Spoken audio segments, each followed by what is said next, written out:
Humans have always looked up towards the sky. In fact, launching a rocket into space was one of mankind's most crowning achievements.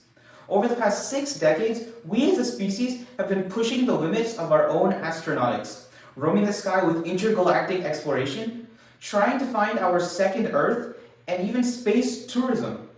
Furthering all new technologies with each generation as we enter this neo-space age, new ambitions and goals are matched with the steadily increasing demand for power and longevity. This signifies a dramatic change in tide for the aeronautics industry.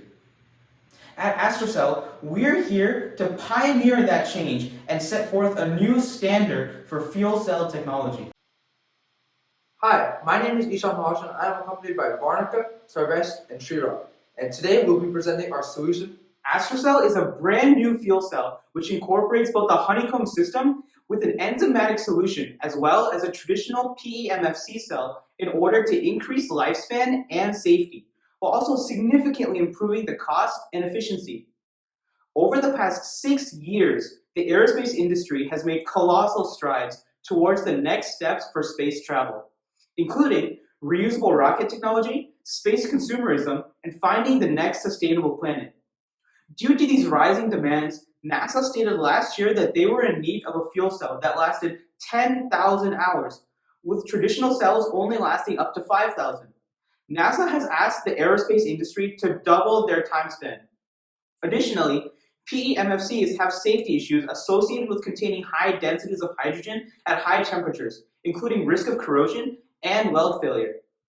AstraCell is able to alleviate these issues with using the honeycomb system with the enzymatic solution. AstraCell is able to operate at a lower temperature as the enzymes are able to sustainably operate at 50 degrees Celsius, which is 25 degrees Celsius lower than our competitors. Since AstraCell systems are not sensitive to temperature, we are able to operate at a much colder environment than the traditional cells. By doing so, AstraCell is able to step up to NASA's ask and reduce both platinum and hydrogen within the cell, which in turn saves customers $10 million per launch. This also greatly benefits mining communities and the miners, who have both had poor worker liberties due to the constant demand for platinum extraction. Traditional fuel cells function as hydrogen is inputted from one side and oxygen is inputted from another side, and through an external circuit and catalyst found within the fuel cell, electricity and water are produced. In the space age, proton exchange membrane fuel cells are the fuel cells that are favored within spacecrafts. AstraCell is similar to the proton exchange membranes as we use the same electrolyte membrane known as naphthalene, and both fuel cells are surrounded by gas diffusion layers. While looking at the distinctiveness of AstraCell, it is important to mention that the proton exchange membrane fuel cells use platinum as their catalyst. AstraCell also uses platinum, but it uses less platinum through using a different type of platinum known as de-alloyed platinum. De-alloyed platinum essentially refines platinum's catalytic properties, making it the best catalyst possible, and thus decreasing the amount of platinum used. On top of using platinum as catalyst, AstraCell uses immobilized enzymes. Specifically, we use glucose oxidase at the anode and lactase at the cathode. These enzymes are as efficient as catalysts as the platinum. Encompassing this de-alloyed platinum enzymatic catalyst is a honeycomb energy system that essentially fixes the issues of using enzymes in space as it increases the surface area of the reactions of oxidation and reduction reactions that happen with the cathode anode and increases the stability of the reactions. Additionally, it provides benefits of having a greater electrical conductivity. Innovative enzyme platinum complex combined with their unique honeycomb system allows AstraCell to be up to 20% more efficient than existing fuel cell. Ultimately, this means that our fuel cell will require significantly less hydrogen and oxygen input in order to produce the same amount of energy. Furthermore, the effectiveness of our catalysts allows our cells to be 45% smaller and 50% lighter than the cells used by NASA.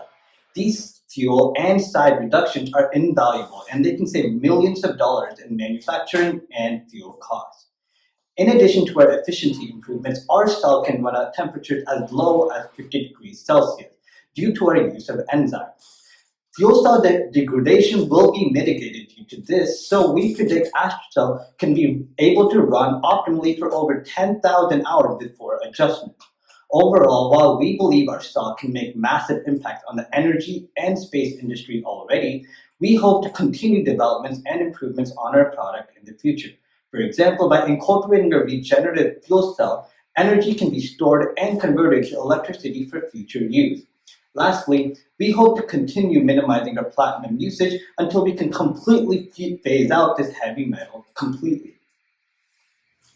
AstraCell's target market encompasses the entirety of the space industry due to its efficient yet more frugal nature.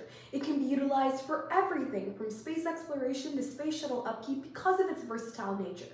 We look to government organizations such as NASA that fund space explorations to be one of our primary clientele bases. We also hope to entice commercial companies such as SpaceX. Given our market-topping efficiency and cost initiatives, we believe that this will maximize profit for clients, making it an attractive option. The environmental benefits of our project will also improve ESG, or environmental social government ratings of company stocks, due to it shows that our clients are environmentally cautious, which is another incentive for using our product. Overall, with more and more organizations racing towards space exploration, our target market is only expanding, and AstraCell's unique benefits captures this market as strategies reliant on small business grants and angel investors as their two initial capital flows. Grant money will be used to build the foundational technology, while private venture capital will be used for marketing and product launch. First, we will apply for the NASA Space Research Grant, which allows small businesses partnering with universities to access as much as $550,000 in capital. Given the positive response we've had from a variety of academic professors from Purdue to the University of Georgia, we see this as a stellar opportunity. Additionally, given the increased efficiency and reduced environmental impact AstraCell has, it is also eligible for the Air Force Office of Scientific Research's Environmental Field Development Grant, which is also over $500,000. Finally, we will also look towards NASA's Small Business Innovation Research Grant, then sponsor small businesses with fleshed out and viable prototypes to help them enter the market. Over the past 5 years, this program has given out over $45 million in grant money. Because AstraCell is more efficient than its competitors and opts to use more frugal materials, overall, we have been able to reduce the long-term cost significantly. This, compounded with the booming market for space exploration, highlights a significant profit margin present for our product, drawing in investors. In fact, according to data from the McKinsey Institute of Research, space industry investment is at an all-time high of $8.9 billion, as this year is demonstrating its interest in the venture capital market. AstraCell continues to rock the aerospace boat through our movement to change the fuel cell as we know it today. Using our honeycomb system, we are able to open a profitable new segment in the fuel cell market that is sure to continue to evolve as cells grow closer and closer to becoming fully enzymatic with AstraCell's level of safety, longevity, and efficiency. With AstraCell, it's time we stopped just looking at the sky and began gazing at the stars above them.